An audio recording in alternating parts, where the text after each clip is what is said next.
Sebelumnya, Assalamualaikum warahmatullahi wabarakatuh. Selamat pagi, teman-teman. Selamat pagi. Pagi, Kak. Oke, sebelumnya perkenalkan, nama saya Miftahatul Saada. Di sini teman-teman bisa panggil Kamika ya. Oke, di sini Mbak mau share screen terlebih dahulu. Kita di sini akan belajar tentang teleskop ya. Oke. Di sini teman-teman ada yang udah pernah lihat teleskop belum?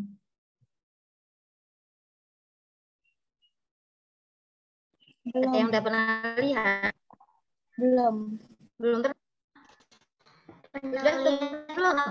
Belum di depan mata gitu belum. Oke, kalau belum pernah lihat, mungkin lain waktu bisa datang ke observatorium ya buat lihat teleskop secara langsung. Nah, teleskop tuh buat apa sih? Ada yang tahu nggak kegunaan dari teleskop itu? Buat lihat apa? Teleskop? Ada yang tahu?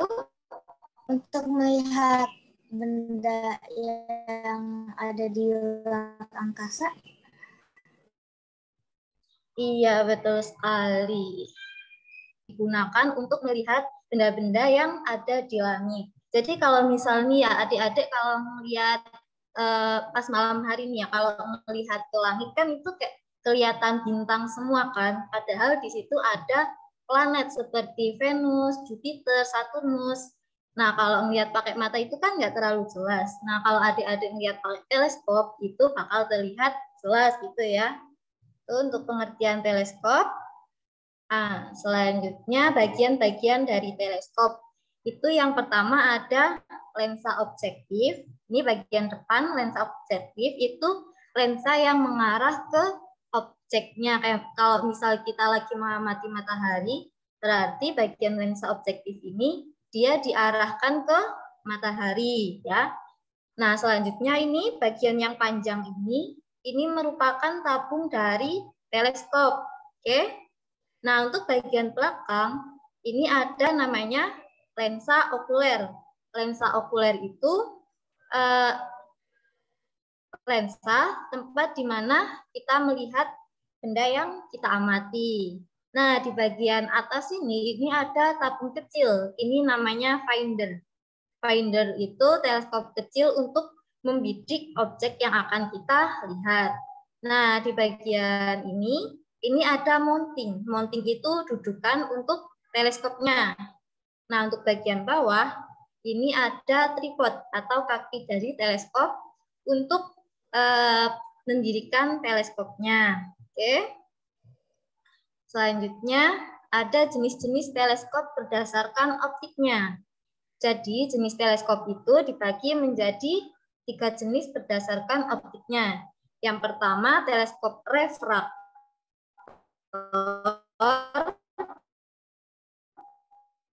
yang kedua teleskop reflektor, yang ketiga ada teleskop dioptrik. Nah, teleskop refraktor bagian objektifnya itu dia menggunakan lensa.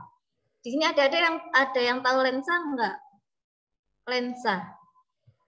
Lensa itu dia berfungsi untuk membiaskan. Dia bentuknya kayak kalau kan lensa ada 3 macam tuh, ada lensa cembung, cekung. Itu bentuknya kayak ini. Jadi ada 2 sisi. Kalau misal cembung berarti 2 sisinya cembung kayak gini. Nah, ini lensa. Ini di bagian yang objektif. Yang kedua ada reflektor atau pemantul. Nah, teleskop reflektor itu menggunakan kaca di bagian objektifnya. Kalau kaca mungkin adik-adik sering lihat ya kaca. Nah, itu salah satunya. Untuk yang terakhir yaitu teleskop katadioptrik. Teleskop katadioptrik itu menggunakan gabungan dari lensa dan juga kaca. Jadi gabungan dari reflektor sama refraktor ya. Kemudian selanjutnya jenis teleskop berdasarkan mountingnya. Berdasarkan mounting, tadi mounting itu apa ya? Ada yang tahu? Untuk bagian mounting? Yang menahan teleskopnya. Ya, bagian teleskopnya. Betul sekali. Ini ya. Mounting dibagi menjadi dua jenis, yaitu ekuatorial dan altazimuth. Untuk ekuatorial itu mounting yang arah geraknya disesuaikan dengan rotasi matahari. Kalau yang altazimuth itu pergerakannya itu horizontal sama vertikal, cuma X sama Y. Kalau ekuatorial itu sesuai dengan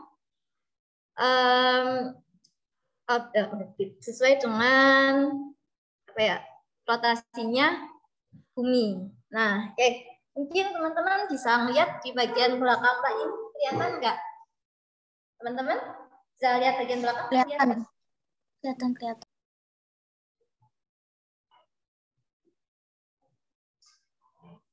Kelihatan? Kelihatan. Lihat nggak?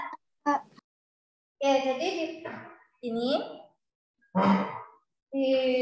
Mbak udah nyiapin. Ini salah satu teleskop yang dipunyai oleh Observatorium UAD. Ini dari IAU. Nah, untuk teleskop ini jenisnya merupakan jenis refraktor. Tadi refraktor itu yang pakai lensa atau pakai cermin? Yang refraktor.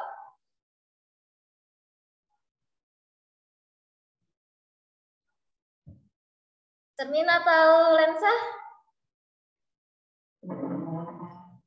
Ya, yang refrak itu dia pakai lensa ya. Ini bagian depan. Ini namanya lensa objektif, tadi pakai refraktor ya. Terus untuk mountingnya, jenis mounting dari teleskop ini yaitu altazimuth. Pergerakannya X sama Y-nya. Ini ke bawah, Y. Ini ya. Sama X pergerakannya. Terlihat nggak pergerakannya dari situ?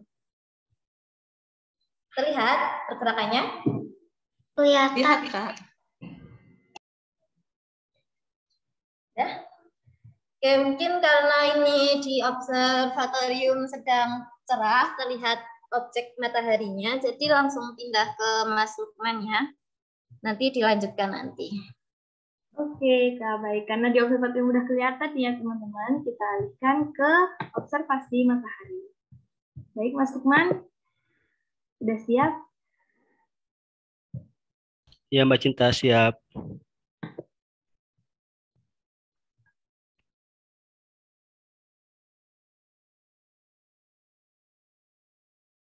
Ya nggak apa-apa ya, agak ganti-ganti ke materi-materinya karena memang cuacanya tidak selamanya cerah. Jadi kita harus siap. Ya silakan kalau sudah. Ya, Pak. Oke. Assalamualaikum warahmatullahi wabarakatuh.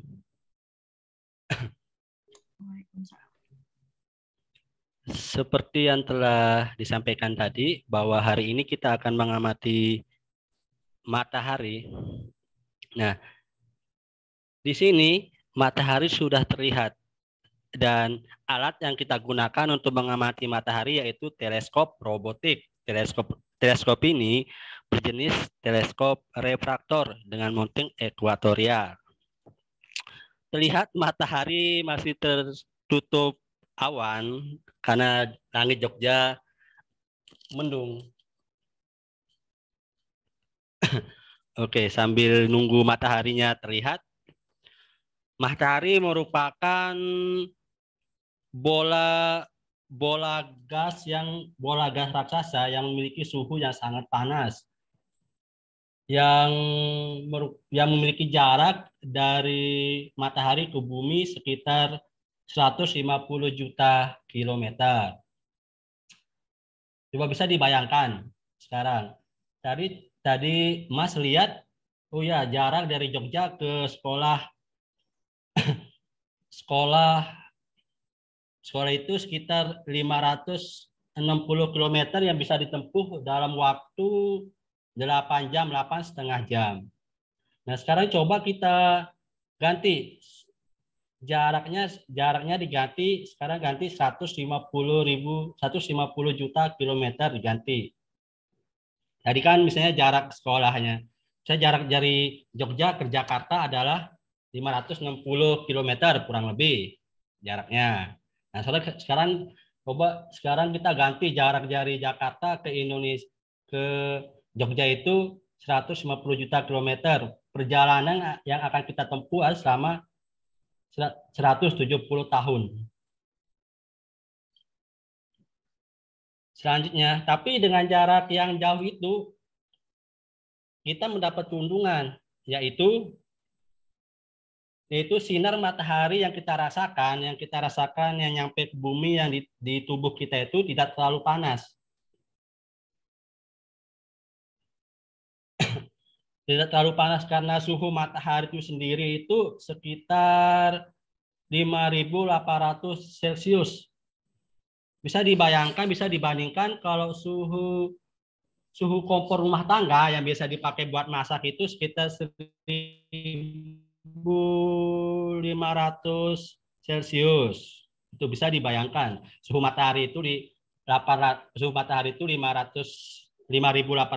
Celcius. Suhu kompor itu kompor biasa buat masak di dapur itu sekitar 1.500 Celcius.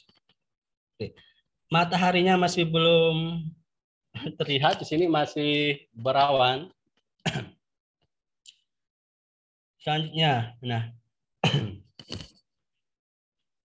di matahari itu sendiri ada namanya sunspot. Nah, sunspot. Karena mataharinya enggak sunspot. Nah, ini sunspot. Yang bintik warna hitam. Bintik warna hitam. Ini namanya sunspot. Sunspot matahari. Sunspot matahari itu sendiri adalah area atau wilayah yang ada di permukaan matahari itu yang memiliki suhu yang paling dingin. Suhunya itu sekitar 4.300 Celcius. Nah, diameter sunspot ini walaupun kecil kelihatannya, tapi diameternya ini bisa mencapai 6 kali diameter bumi. 6 kali diameter bumi. Atau bisa mencapai 80.000 kilometer. Sunspot yang sekecil ini bisa sampai 80.000 kilometer. Selanjutnya, nah, diameter matahari itu kita udah bisa pastikan bahwa diameter matahari lebih besar dibandingkan dengan diameter bumi. Jika kita bandingkan bumi, kita letakkan di sini bumi, itu bisa kita dalam lingkaran ini, dalam lingkaran matahari ini bisa menampung 1.300.000 bumi. Kita bisa menampung di sini. Kita letakkan ukuran bumi di sini. Dan jika kita tarik garis lurus dari sini, itu bumi yang bisa sejajar itu sekitar 109 bumi. Masih belum terlihat. Masih berawan. Nah, mungkin sambil nunggu mataharinya terlihat lagi, ada yang ingin ditanyakan dulu?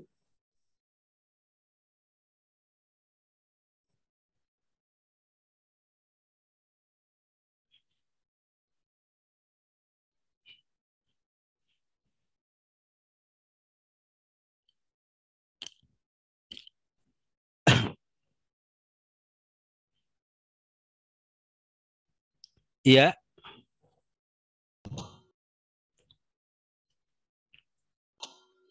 Kakak waktu lihat di teleskopnya pernah lihat yang interesting nggak, Kak? Gimana? Agak kurang jelas. Waktu lihat di teleskopnya, pernah lihat yang interesting nggak? Matahari. Waktu lihat di teleskop. Pernah. Biasanya yang interesting tuh, yang menarik itu untuk matahari itu gerhana matahari. Itu keren. Kan ketika perubahan menjadi terang, terus lama-lama menjadi gelap gitu. Cahayanya tertutup oleh bulan. Itu yang benar-benar menarik. Dan yang kedua yang menarik itu sunspot yang tadi, yang kakak yang share tadi. Itu yang menarik. Oh gitu Kak. Makasih ya Kak. Sama-sama. Jadi sunspot itu sebenarnya adalah kita melihat bintik matahari ya. Bintik matahari tadi kan yang berbentuk ya bukan apa itu semacam noktah yang warnanya agak gelap. Yang warnanya agak gelap, hal itu karena suhu atau temperaturnya relatif lebih dingin. Relatif lebih dingin tapi bukan berarti semacam es ya, hanya relatif lebih rendah saja, tetap masih sekitar 5.000-an. Tetap 5.000-an derajat Celcius tadi ya. Kalau tadi disebutkan yang suhu rata-ratanya 5.800-an atau 5.900 ya, itu kalau yang suhunya bintik matahari ya lebih rendah daripada itu. Nah, hal itu terjadi akibat adanya energi yang dari intinya matahari itu tidak lancar untuk keluar ke permukaan matahari. Jadi mengakibatkan suhunya atau temperaturnya lebih rendah. Nah, ilmuwan berusaha untuk mencari tahu, untuk menginvestigasi what is the reason that energy cannot flow smoothly into the surface, gitu kan. Jadi salah satu kandidatnya adalah very strongly the magnetic field. Jadi sangat kuat magnetic field-nya, medan magnetik yang berada di tempat terjadinya sunspot tersebut atau bintik matahari tersebut. Oke. Tertutup lagi. Masih adanya apa itu perdebatan memang kenapa itu bisa terjadi, tapi memang yang paling besar yang mengerucut untuk ke bintik matahari itu adalah medan magnet yang tinggi. Nah, mungkin ini belum banyak ya, atau sudah terdeteksi belum itu ada bintik matahari? Belum ada ya. Jadi Belum ada, Pak. belum, mungkin hari ini tidak terlalu banyak bintik mataharinya. Nah, bintik matahari itu yang tertutup lagi. Nah, bintik matahari itu bisa menjadi indikasi tingkat keaktifan matahari. Ini menarik ya, matahari itu semacam pembangkit listrik. Semacam pembangkit listrik atau penghasil energi. Kalau di bumi kita mendapatkan ada listrik dari berbagai macam sumber. Salah satunya adalah pembangkit listrik tenaga nuklir. Jadi sebenarnya matahari is the one of the form of the nuclear energy power plant. Oke, jadi kita punya pembangkit listrik tenaga nuklir yang sangat besar yaitu matahari. Oke. Nah, pembangkit listrik ini tanda kutip tidak selamanya atau tidak selalu stabil, kadang aktif sekali, kadang tidak terlalu aktif. Nah, pada saat aktif sekali ini muncul banyak bintik matahari karena terdapat banyak dinamikanya atau perubahan di permukaan. Ini terlihat ya permukaan mataharinya. Nah, dengan menghitung jumlah bintik matahari kita dapat memperkirakan seberapa aktif matahari kita yang nantinya bisa mempengaruhi kondisi di bumi karena ada peluang atau potensi lontaran partikel yang bermuatan listrik yang akan sampai ke bumi. Yeah, people usually call it the solar wind atau angin matahari. Oke, angin matahari, partikel yang bermuatan listrik ini akan sampai ke bumi dan ibaratnya kita menerima very highly current atau arus listrik yang sangat besar. Nah, kalau di rumah, kalau kita mendapatkan sudden additional current, jadi arus yang terjadi secara tiba-tiba, rumah kita sering akhirnya mati listriknya karena sekringnya akan melindungi alat-alat di rumah kita, melindungi TV dan lain sebagainya.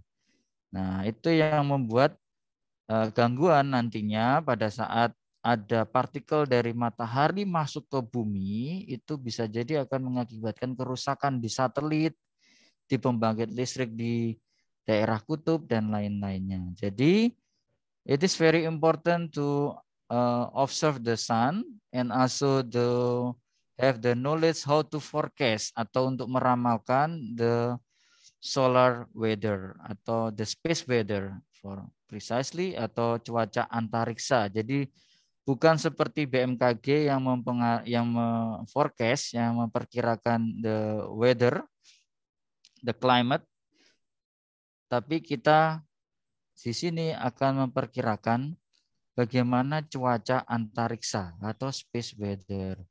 Artinya apakah kita akan mendapatkan tanda kutip serangan partikel bermuatan listrik yang sangat besar atau tidak. Beruntungnya, ini mungkin bisa dicatat lagi, we are lucky that we are protected by the very strong magnetic field. Jadi bumi itu mempunyai medan magnet. Meskipun tidak besar, tapi sudah cukup untuk melindungi bumi kita dari partikel ini. Oke, sehingga tidak terlalu besar dampaknya ke bumi meskipun di daerah-daerah tertentu dan waktu-waktu tertentu memang ada gangguan seperti itu. Berbeda dengan Mars, jadi salah satu kemungkinan menghilangnya atmosfernya Mars itu akibat terhempas oleh partikel dari matahari. Kenapa bisa terhempas? Karena medan magnetnya Mars itu relatif lebih kecil daripada bumi, sehingga tidak mampu untuk menghalau aliran partikel bermuatan listrik dari matahari. Jadi ya kita hidup di bumi ini sangat tepat, ya ibaratnya kita fine tuning gitu kan, tepat terlindungi oleh medan magnet, kemudian atmosfer kita juga melindungi kita dari paparan ultraviolet, dan kita terletak di planet urutan nomor berapa kita di tata surya? Ada yang ingat?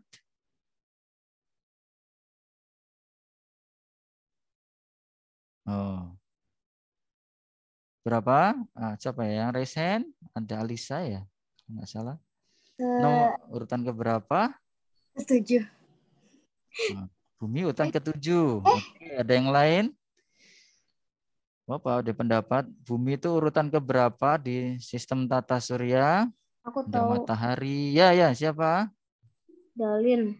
Dalin. Bumi itu yang ketiga. Ketiga, ya urutan ketiga. Yang pertama adalah Merkurius, Venus, Mercury, Venus, Earth. Jadi ketiga. Jadi kita juga lucky juga ya kalau bisa dibilang, kalau kita lebih dekat lagi ke arah matahari mungkin suhunya terlalu panas sehingga kalau kita haus sekarang ini nggak bisa kita meminumnya karena air itu wujudnya jadi gas. Kalau kita mundur ke arah Mars, suhunya akan dingin.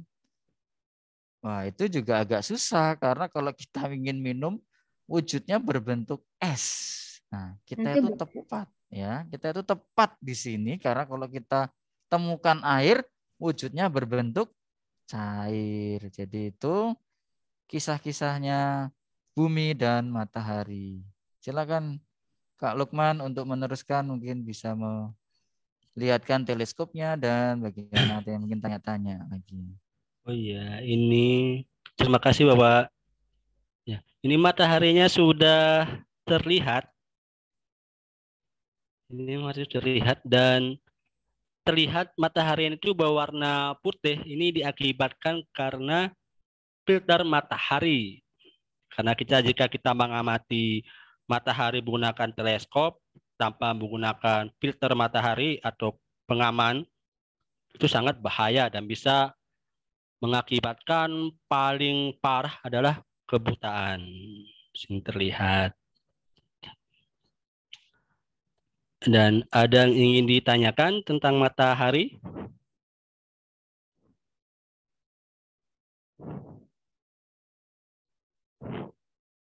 Iya, Alicia. Misalnya nih Kak, kalau whether di Earth bakal ada hujan atau kemarau atau badai, kita bisa ketebak nggak lewat teleskop dan melihat matahari? Oh ya, ketebak ya. Agak mungkin untuk tahu nanti hujan apa enggak itu agak tidak bisa deh. Soalnya kan paling mendung. Kalau berawan seperti ini kan mataharinya otomatis tidak terlihat. Tapi untuk kita tahu besok mendung apa enggak itu kita nggak tahu dari memakai teleskop. Oh, oke Kak, thank you. Iya, sama-sama. Yasmin. Kak, kalau misalnya matahari itu cuma satu bentuk atau bermacam-macam bentuknya?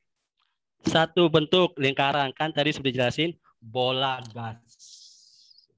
Bentuknya bola gas.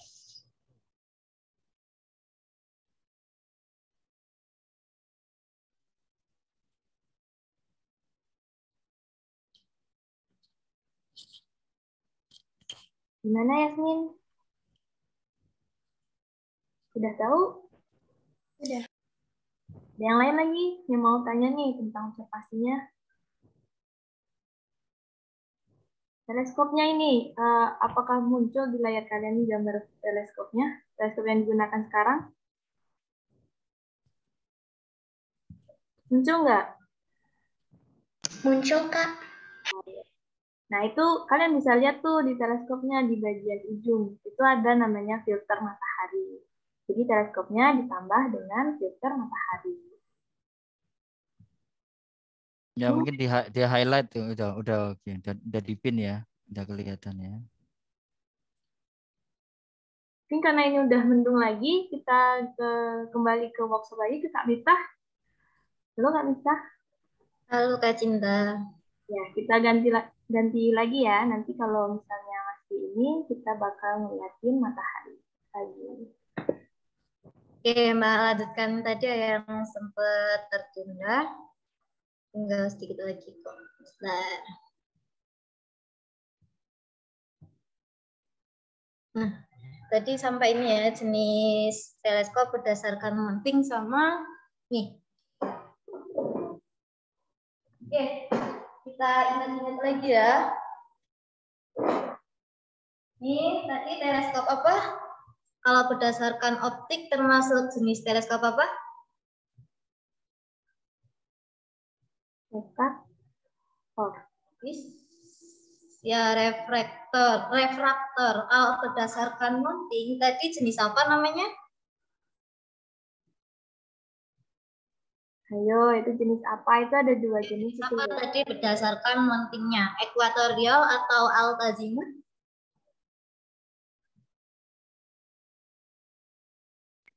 A. Yang al? Ya, ini jenisnya berdasarkan mounting itu namanya altazimut. Oke, gini ya cara ngerapinya. Kita lihatnya di bagian belakang sini. Ya, mungkin sambil kita ingat-ingat yang tadi bagian-bagiannya. Kalau tadi kan digambar, nah kalau secara langsung untuk bagian ini tadi namanya apa? Yang warna putih dari sebelah sini sampai sini namanya apa? Ya, ada yang mau menjawab? Untuk yang bagian putih dari sini sampai sebelah sini namanya apa? Bagian apa teman-teman? Alisa tahu nggak? Ayo, Alvaro. Mungkin kita sambil nyontek ya, yang gambar tadi. Kita sesuaiin. Yang bagian putih ini namanya apa tadi? Kalau di gambar ini, namanya bagian apa? Yang mana Kak? Ini. Dari sini sampai sini. Terlihat nggak? Ini dari sini sampai sini. Oh, mana tadi ya? Oh, ini. Dari sini sampai sini.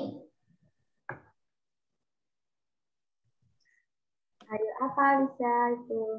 bagian Panjang itu loh, panjang. Tabung. ya betul sekali, bagian tabung.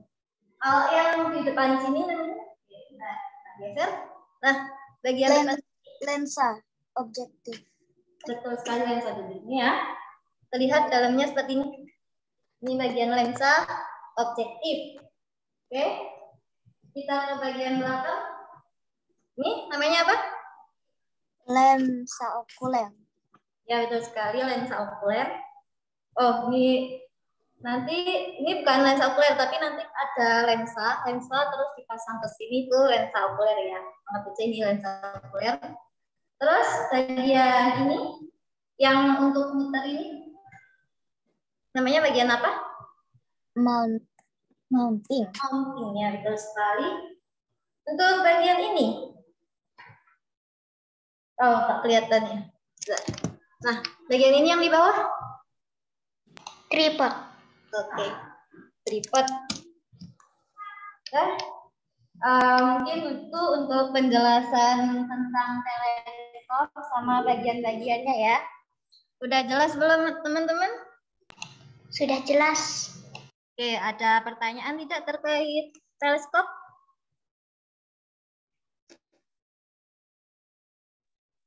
Ayo, Mungkin ada yang belum.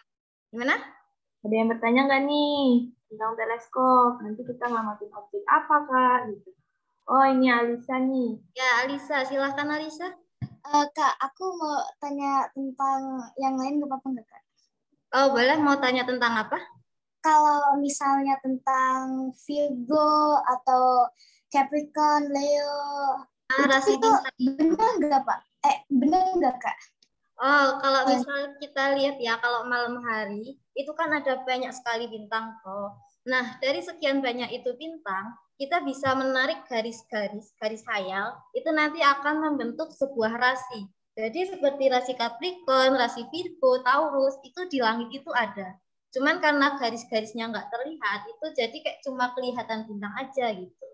Nah, mungkin ya, jadi mungkin nanti kalau misal teman-teman mau melihat rasinya di sebelah mana, nanti teman-teman bisa download yang namanya Stellarium. Nah, di situ nanti teman-teman bisa melihat rasi bintang. Oke, Kak. Thank you. Ya, you're welcome.